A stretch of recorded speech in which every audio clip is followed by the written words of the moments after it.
मनगढ़ंत कहानी के तीसरे चैप्टर में आपका स्वागत है और इस कहानी का नाम है जोकर की हंसी। एक शांत शहर माया नगर में अचानक अजीबोगरीब हत्याओं की एक श्रृंखला शुरू होती है। हर बार मर्डर के बाद घटनास्थल पर एक जोकर का कार्ड और दीवार पर खून से बनी हुई एक हंसती हुई मुस्कान पाई जाती है।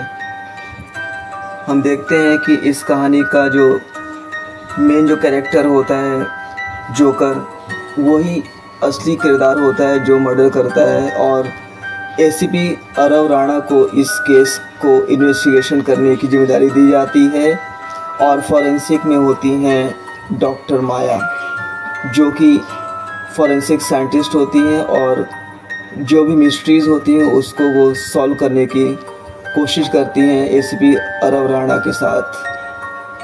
पहला हत्याकांड जब होता है शहर में, तो जाने माने वकील मनीष कपूर की उनके घर में बेरहमी से हत्या कर दी जाती है।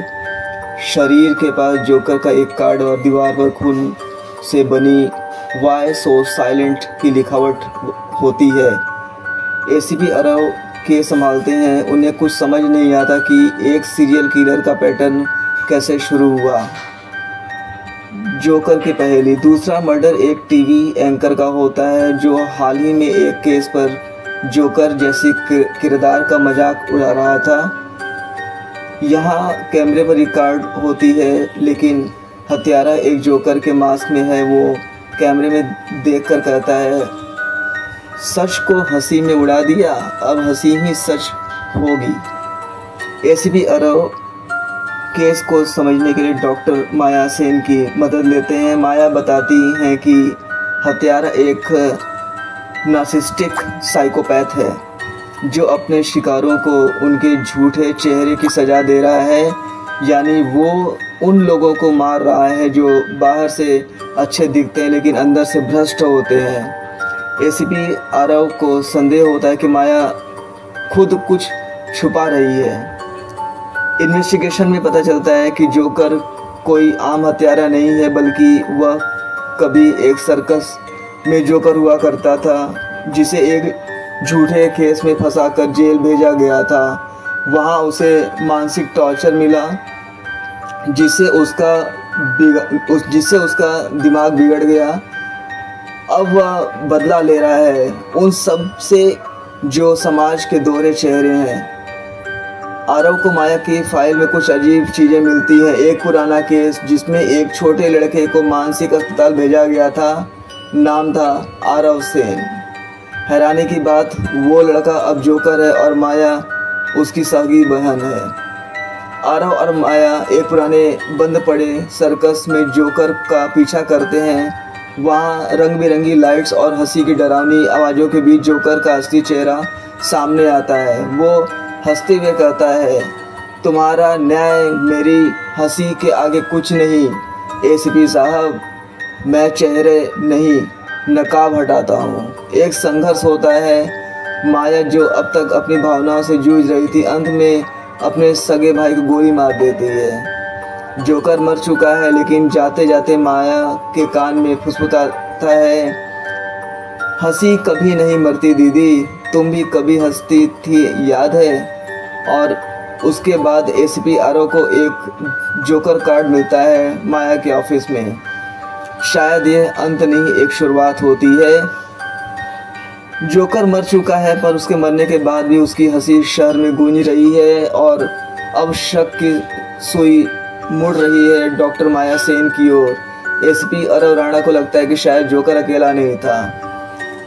जोकर के मरने के 1 महीने बाद एक नए मर्डर की शुरुआत होती है और खबर आती है, खून से लिखी गई दीवार पर मुस्कान, एक जोकर कार्ड और एक ऑडियो रिकॉर्डिंग जिसमें वही आवाज़ है। हर तमाशे के पीछे जोकर की हंसी होती है। कुछ तो दर्दनाक भी हंस रहे होते हैं जो दर्शक के रूप में दिखाए गए हैं। एसीपी आरव हैरान रह जाता है, क्या कोई कॉपीकैट किलर है या क्या जोकर कभी मरा ही नहीं। माया अब पुलिस की मदद नहीं करती, उसने इस्तीफा दे दिया और वे अपने आप में खोई हुई है, वैसे जैसे वो किसी गहरे गिल्ट या ट्रॉमा में है। उसकी डायरी में एसीपी को एक रहस्यमयी लाइन मिलती है, हंसी मेरे अंदर भी जाग गई है, अब वो मुझे छोड़ती नहीं। क्या माया जोकर के मिशन को आगे बढ़ा रही है या वो खुद किसी मानसिक युद्ध से जूझ रही है? एक नया सुराग अरब के पुराने सर्कस में ले जाता है, जहाँ की दीवारों पर अजीब चित्र बने हुए हैं, अध जले हुए चेहरे के मास्क, एक थिएटर स्टेज का नक्शा और एक शब्द, एक्ट सेकेंड बेगिंस। मतलब कोई और योजना चला रहा है, एक नया एक्ट शुरू होने वाला है।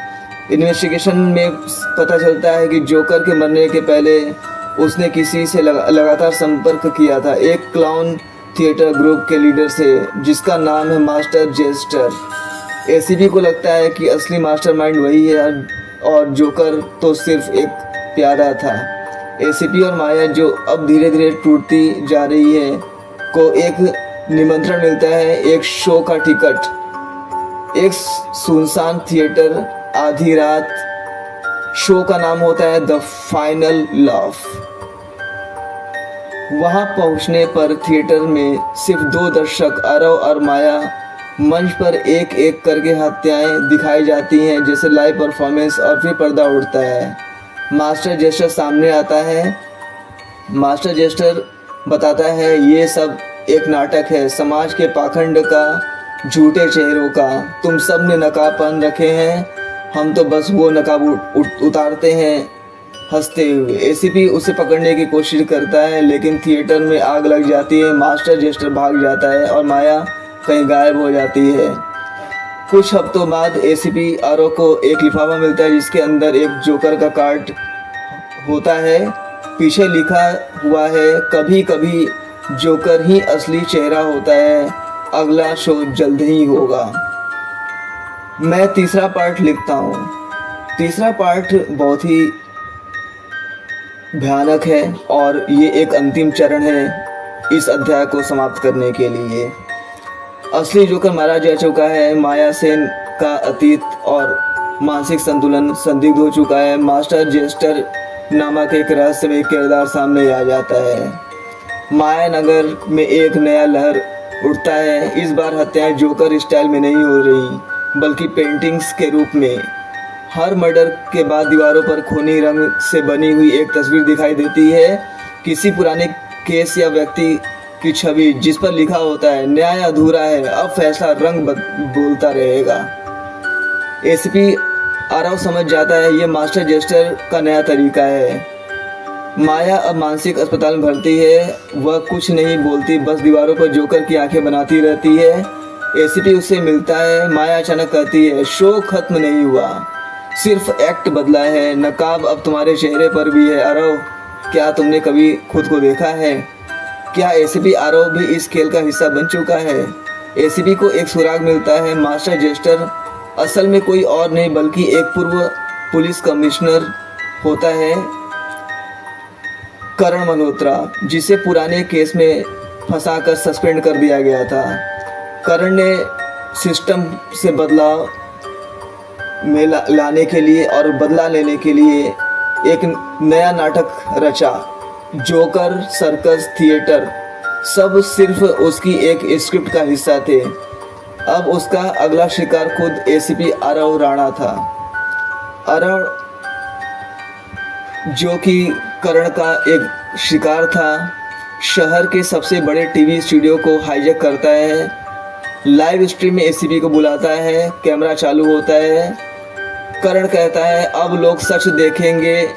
वो हीरो जिसे तुम पूछते हो, वो भी एक चेहरा है, नकाब है। चलो अरव, आज हम दोनों नकाब उतारते हैं। एसीपी को अपनी पुरानी फाइल्स का सामना करना पड़ता है, केस जिनमें राजनीतिक बदलाव, गलत फैसले और मासूमों की अनदेखी हुई थी। अंतिम टकराव होता है। एसीपी अरव और करण आमने सामने होते हैं, एक तरफ कानून, दूसरी तरफ बदले की आग। आखिरी शॉट में एक बम ट्रिगर करने की कोशिश होती है, तभी माया अचानक स्टूडियो में आ जाती है, वो करण को गोली मार देती है। करण मरते मरते कहता है, शाबाश एक और नकाब उतरा, अब तुम भी जोकर हो दीदी। स्टूडियो में आग लग जाता है, माया गायब हो जाती है। एक आखिरी शॉट में एसपी अरो की जेब में एक जोकर कार्ड दिखता है, पीछे लिखा होता है, जोकर मरते नहीं बस किरदार बदलते हैं। तो यहाँ पे हम देखते हैं कि जो जोकर होता है वो कहीं ना कहीं जो सिस्टम होता है उससे लड़ रहा होता है, और उसमें जो खामियां होती हैं उसके कारण ही वो बनता है। अगर सिस्टम सही होता, अगर उसको न्याय मिला होता तो शायद वो जोकर नहीं बना होता, और ना ही इतने मर्डर्स होते और ना ही कोई समस्या उत्पन्न होती। और हम देखते हैं कि जिस तरीके से उसका मानसिक संतुलन बिगड़ जाता है, वो कहीं ना कहीं समाज को एक आईना दिखाता है कि अगर समाज ने उसके साथ अच्छा व्यवहार किया होता तो वो भी आज अच्छा होता।